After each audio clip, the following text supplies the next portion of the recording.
प्रणाम उत्तराखंड। आप टैगलाइन देख रहे होंगे और टैगलाइन में साफ तौर पर यह लिखा गया है कि धामी जी, महाधिवक्ता, उच्च न्यायालय नैनीताल और भाजपा आईटी सेल के भरोसे कब तक आप अपनी कुर्सी बचाओगे। ये सत्यता भी है और इस बात को प्रूव भी कर देते हैं, क्योंकि भाजपा का आईटी सेल और उच्च न्यायालय नैनीताल के जो महाधिवक्ता हैं, जिन्हें सरकार ने हमारे खिलाफ खड़ा किया, ये उनकी कहानी है। हम लोगों के द्वारा पूर्व में एक ऐसा भ्रष्ट अधिकारी, जो भ्रष्ट अधिकारी यहाँ पर इंजीनियर बनकर आया और उत्तराखंड में इंजीनियर बनकर जब आया तो उसने यहाँ पर कई सैकड़ों करोड़ रुपए की संपत्ति अर्जित कर ली। एक इंजीनियर हो, एक डॉक्टर हो या एक कोई भी कर्मचारी और अधिकारी हो, अपने पूरे सर्विस में कितने करोड़ों रुपए की संपत्ति अर्जित कर सकता है, ये हम भी जानते हैं, आप भी जानते हैं, दुनिया जानती है। पर बावजूद उसके उत्तराखंड सरकार उस पर कार्रवाई करे। सरकार तो कार्रवाई नहीं कर रही है, पर न्यायालय की शरण में जब मामला जाता है, उससे पूर्व आप लोगों ने देखा होगा कि इसमें क्या क्या चीजें होती हैं। मीनाक्षी सुंदरम जैसा भ्रष्ट अधिकारी, जिसके पास हम जाते हैं और कहते हैं कि एक 60 साल आयु पूरी करने वाले एक अधिकारी को रिटायरमेंट देना चाहिए और उसके बाद 2 साल का सेवा विस्तार उस भ्रष्ट अधिकारी का हो जाता है और उसके बाद तमाम प्रकार की चीजें हमें जनहित याचिका के रूप में कोर्ट जाना पड़ता है। जब जनहित याचिका के रूप में कोर्ट जाते हैं तो वो बात आज दुनिया ने देखी कि किस प्रकार से एक भ्रष्ट अधिकारी को बचाने के लिए उत्तराखंड सरकार उच्च न्यायालय नैनीताल के महाधिवक्ता को खड़ा करती है। वहां पर पूरे सरकारी जो वकील है उनके पूरे सिस्टम को खड़ा करती है और कहती है कि बॉबी पंवार ब्लैकमेलर है, बॉबी पंवार पर तमाम मुकदमे दायर है, बॉबी पंवार पर मॉलेस्टेशन के केस हैं। तो मैं ये चुनौती उस महाधिवक्ता को भी देना चाहूंगा, उत्तराखंड सरकार को भी देना चाहूंगा कि आप मात्र और मात्र एक ऐसा मामला बता दीजिए जिसमें बॉबी पंवार पर ब्लैकमेलिंग साबित हुई हो, जिसमें बॉबी पंवार पर मॉलेस्टेशन साबित हुआ हो, और अगर नहीं हुआ है तो ये पहला केस होगा कि जब किसी उच्च न्यायालय के महाधिवक्ता को उसके खिलाफ कानूनी कार्रवाई की जाएगी, जब उसकी हकीकत उसे बताई जाएगी। अगर महाधिवक्ता इतना विद्वान है तो उत्तराखंड सरकार लाखों करोड़ों रुपए खर्च करके बाहर से प्राइवेट वकील क्यों हायर कर रहे हैं। इसका मतलब जब महाधिवक्ता की नियुक्ति हुई होगी तो इसमें भी वही प्रक्रिया अपनाई होगी जो प्रक्रिया अभी माननीय सांसद अजय भट्ट जी की पत्नी की नियुक्ति पर अपनाई है। और एक महाधिवक्ता होने के नाते वो इस प्रकार के अगर शब्द बोल रहे हैं, बहस करनी एक अलग बात है, पर इस प्रकार से व्यक्तिगत टारगेट कर रहे हैं। और उसके बाद आज भाजपा का आईटी सेल अलग अलग तरीके से पोस्टर, बैनर, तमाम प्रकार की चीजें बना रहा है, स्केच बना रहा है कि भाई ये तो वसूली गैंग है। तो मुझे लगता है कि जिसकी जैसी नीयत है, जिसकी जैसी सोच है, वो व्यक्ति दूसरे व्यक्ति को भी उसी तरीके से सोचता है। ये बात इसलिए फिट बैठती है कि धामी जी ने जिस प्रकार से उत्तराखंड प्रदेश के अंदर तमाम विभागों में वसूली एजेंट बिठाए हैं, तमाम जिलों में आईपीएसओं को छोड़कर प्रमोटेड जो हैं पुलिस ऑफिसर, उनको बिठाए हुए हैं, इससे साफ जाहिर होता है कि ये धामी जी की जो नीयत है, ये वो सोचते हैं कि सब पर यही चीजें अप्लाई होंगी या सब ऐसा करते होंगे। मैं चुनौती देता हूं धामी जी को भी, धामी जी और उच्च न्यायालय के जो महाधिवक्ता जो ये आरोप लगा रहे हैं उनको भी, बीजेपी के तमाम लोगों को ये आईटी सेल जो मुख्यमंत्री कार्यालय से जारी करवाए जा रहे हैं, उनको चुनौती देता हूं। और अगर इतने वास्तव में बॉबी पवार दोषी है, बॉबी पवार ने कहीं वसूली कर ली है, बॉबी पवार मोलेस्टेशन केस में कहीं साबित हो गए हैं, तो फिर तो धामी सरकार के पुलिस को डूब कर मर जाना चाहिए। धामी सरकार की पुलिस क्या कर रही है? धामी सरकार की पुलिस आए, इनके डीजीपी आए, इनके एसएसपी आए और बॉबी पवार पर हथकड़ी लगाएं। अगर बॉबी पवार इतने कहीं ना कहीं गलत हैं तो बॉबी पवार पर हथकड़ी लगाई जाए, बॉबी पवार को जेल भेजा जाए, बॉबी पवार पर मुकदमा दर्ज किया जाए। पर इस प्रकार से इनका आईटी सेल, जिनके लिए ये 400 करोड़ का बजट जारी किया गया था, उन लोगों ने हमेशा चाटुकारिता करना सीखा। बॉबी पवार ने संघर्ष करना सीखा और ये प्रदेश की जनता जानती है कि बॉबी पवार का संघर्ष क्या था, क्या है और क्या होने वाला है।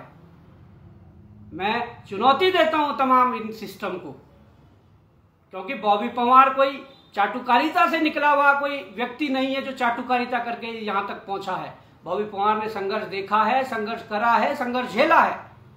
पर मैं ये भी कहना चाहता हूं कि धामी के कुछ छुटभैया, जिन्हें युवा मोर्चा के और महानगर के लाना फलाना के सारे कुछ पद दिए गए हैं, वो कुछ स्केच और वो बनाकर भी चला रहे हैं। जब उनकी पढ़ाई करने की उम्र थी डीएवी जैसे कॉलेज में, तो उन्होंने पढ़ाई तो करी नहीं। उन्होंने गलियों की राजनीति की, उन्होंने चंदा वसूलने की राजनीति की। वो लोग आज उस जजमेंट का सही ढंग से उच्चारण नहीं कर पा रहे हैं, क्योंकि पढ़ाई तो तुमसे हुई नहीं। अगर पढ़ाई की होती तो ये फर्क पाते उस जजमेंट में कि जजमेंट में जज ये नहीं बोल रहा कि बॉबी पवार ब्लैकमेलर है या बॉबी पवार मोलेस्टेशन के मुकदमे उस पर हैं। ये महाधिवक्ता के द्वारा बोला जा रहा है। सरकार बदनाम करने के लिए बोल रही है, सरकार के सरकारी वकील बदनाम करने के लिए बोल रहे हैं। ये किसी जज ने नहीं बोला है।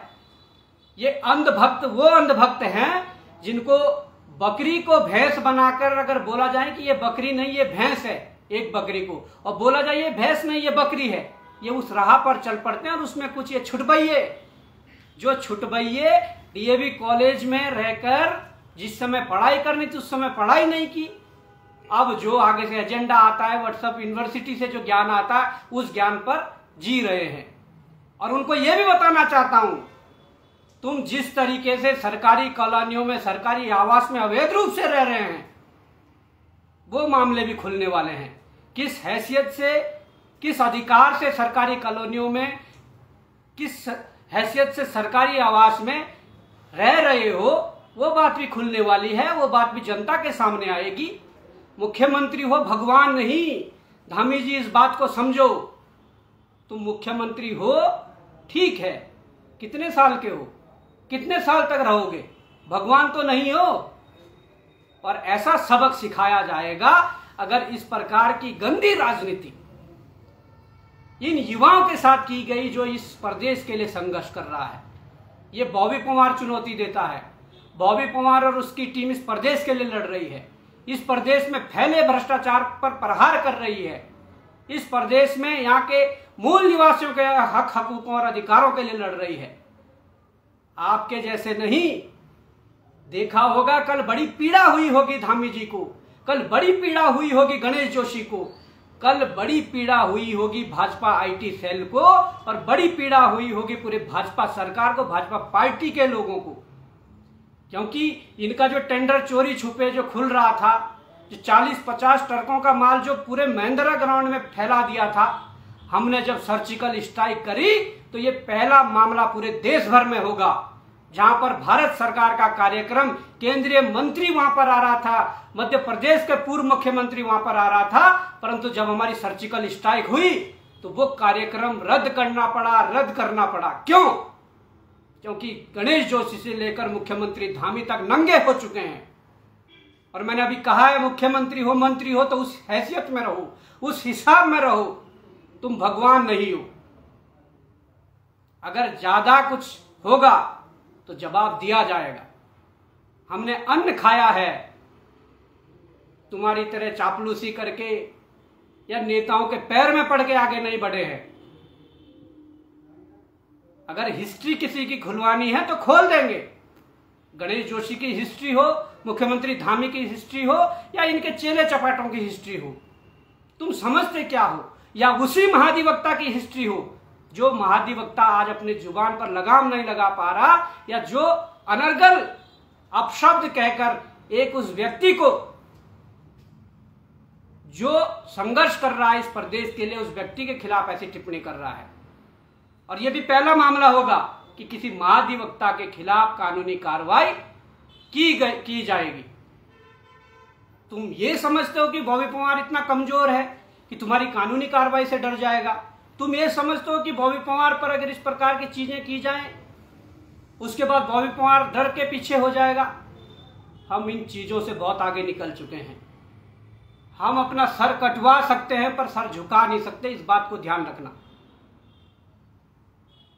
क्योंकि मंत्री हो, मुख्यमंत्री हो, तो उस हैसियत से, उस हिसाब से रहिए। भगवान बनने की कोशिश मत करिए।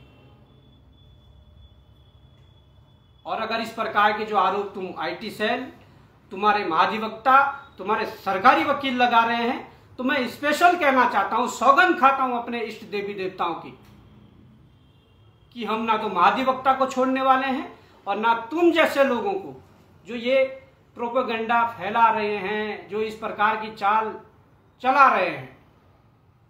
क्योंकि हम लोगों ने संघर्ष करना सीखा है, ईमानदारी के साथ संघर्ष करना सीखा, और छाती ठोक के कहते हैं कि अगर तुम ब्लैकमेलर कह रहे हो तो साबित करके दिखाओ।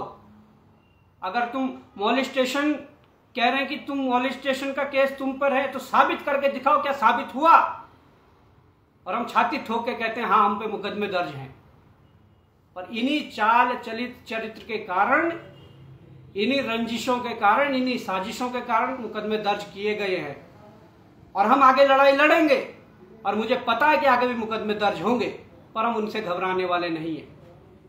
तुम हमें केवल जेल तक पहुंचा सकते हो षड्यंत्र करके, पर हम तुम्हें क्या कर सकते हैं वो तुम भी नहीं जानते, और शायद भविष्य में अगर करना पड़े तो तुम जान पाओगे।